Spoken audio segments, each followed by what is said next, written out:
Good evening. Hello everyone. My name is Dr. Sanchari Mukhopadhyay. I am a doctor. I did my specialization, that is MD, in psychiatry.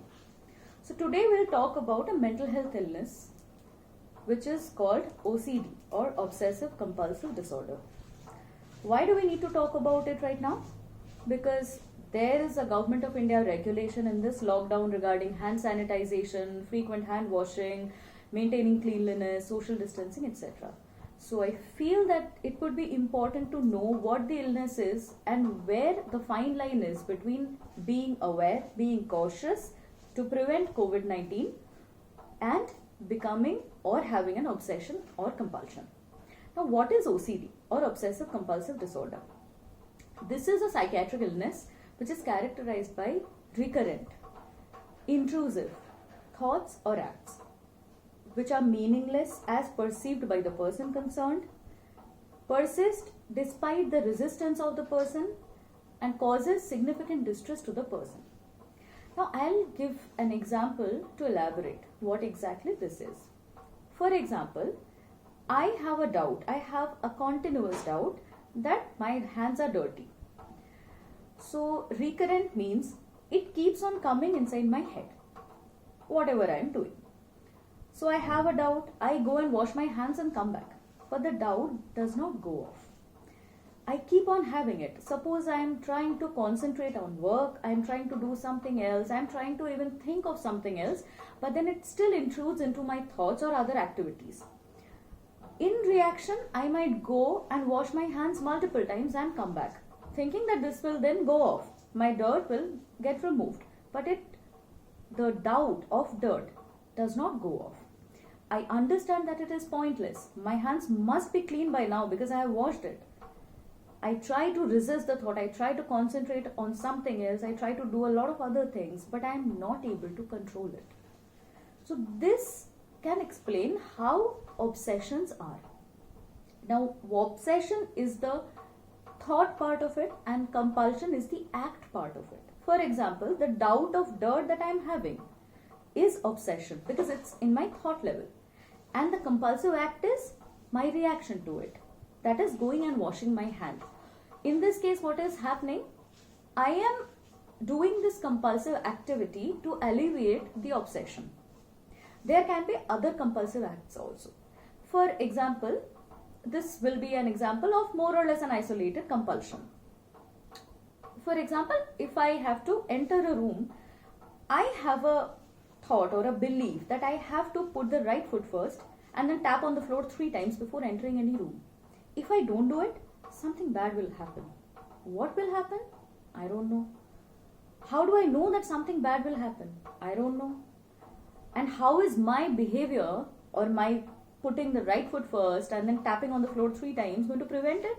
Again, I don't know. But I still keep on doing it because of the continuous thought or the belief that there must be something bad might happen to my family or me or my closed ones, anyone. So obsession, in OCD, obsession is the thought part and compulsion is the act part. Like the doubt of dirt is an obsession because it's at the thought level. My compulsive activity will be going and washing my hands. So that is a compulsion. Compulsion can be more or less isolated. However, there is some belief or something else that always leads to it. Or it can be in reaction to an obsessive thought, like hand washing in reaction to doubt of dirt. The compulsive activities are not enjoyable. The person who is doing it is essentially mostly doing it to relieve the distress if he or she does not do it. And the distress comes from what? From the thought that something bad might happen to me, to my family, or I might cause some harm to somebody if I don't do this. This is more or less OCD. Now, what is the construct of this illness? It is a biological illness. Like most of the psychiatric illnesses are, as compared to the previous belief that there was nothing, it was more functional and people have hold over it. No, they do not. If a person is having OCD, if a person is suffering from obsessions and compulsions, then the person does not lack the willpower not to do it. the person is simply suffering from an illness and it needs treatment. And there is valid treatment. There are so many valid treatments for OCD. In mild cases, when the symptoms are mild, when the hampering of day-to-day functionality is mild, then therapy, that is psychological therapy, is sufficient. But in more severe cases, like moderate to severe in intensity, then we need both therapy as well as medicine. There are multiple therapy options which can be explored after talking to a clinical psychologist. Usually the psychiatrist and clinical psychologist work in unison in treating it. Anyway, the best response is always obtained when there is a combination of both the modalities. Now, why are we talking about it right at this point? Because now the government of India has endorsed cleaning, has endorsed social distancing, hand sanitization, hand washing, cleaning the vegetables and so on, which partly overlap with some of the most common obsessive and compulsive symptoms. Supposedly, if I don't have OCD, it is less likely that I'll develop OCD because of this pandemic or because of this lockdown, but if I already have it, it can definitely worsen the situation. So we'll talk about some points that we can keep in mind while assessing, while analyzing our own symptoms, our own thoughts and activities, and then seek help as needed. First point is, let's not do anything more than what is recommended. Like, suppose I'm going out to buy vegetables, I'll come back, clean the vegetables once, either pour sanitizer on the grocery packet or just throw it away if it's a disposable one. Then I'll wash my hands, I'll wash probably the doorknob that I have touched, I'll change the address, and that's it.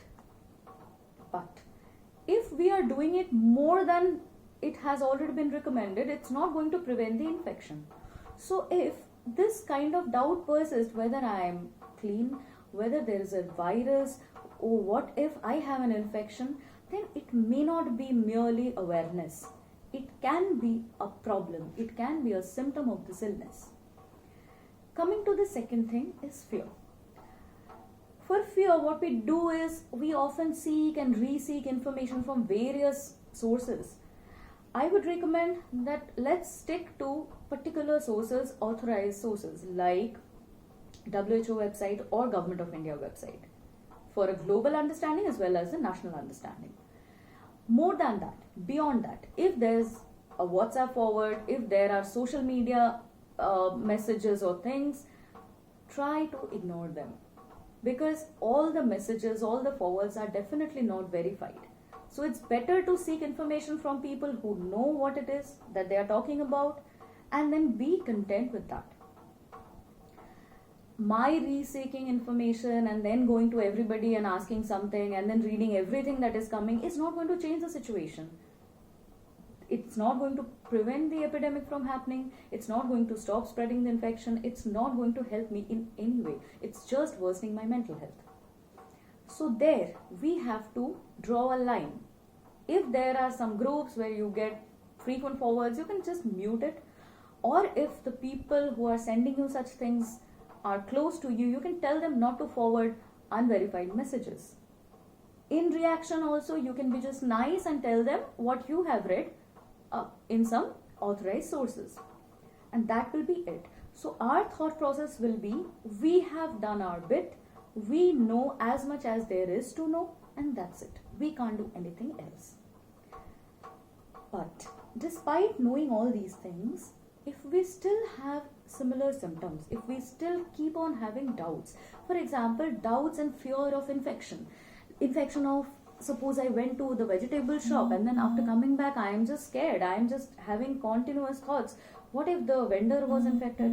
What if my hands are not clean? What if the vegetable contains some dirt or some virus which is undetected? When I was coming back, I came across a person who was blowing his nose. What if he's infected and I get infected? But these are a bit more than that is necessary. These can be problems. As we have discussed earlier about the main features of OCD, we have to draw a line by ourselves between our cautiousness and any problem or any symptom by some simple facts, whether it is recurrent, whether it is coming time after time and we are not able to stop it. It's just coming. Whether it is intrusive, whether it intrudes into our other thoughts and activities. Suppose I'm trying to do my work from home, suppose I'm trying to cook something, and in my back of mind I'm still having the same thought. I'm still having the thought of a dirt or of infection or of something else.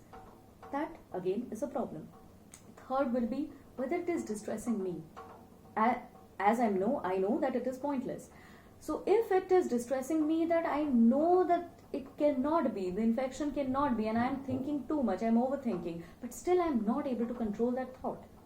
Despite my resistance, it is still persisting. Then I think we all should seek help. As I have said earlier, if I was not earlier predisposed genetically or by past episode or by any way to having OCD, COVID-19 pandemic will not cause it single-handedly. But if I had it, or if I am already predisposed to it, it can definitely worsen the situation. So in any case, either we should be ready to seek help, or if we already are suffering from the illness, we should be in constant touch and follow up with our physician, with our psychiatrist, with our doctor, with our clinical psychologist about whether what we are having is a problem or it's normal. That's it for now. If you have any query, you can mail me at my mail ID, which is Mukhopadhyaya Sanchari, MUKHOPADHYAYA SANCHARI @gmail.com. Thank you and good night.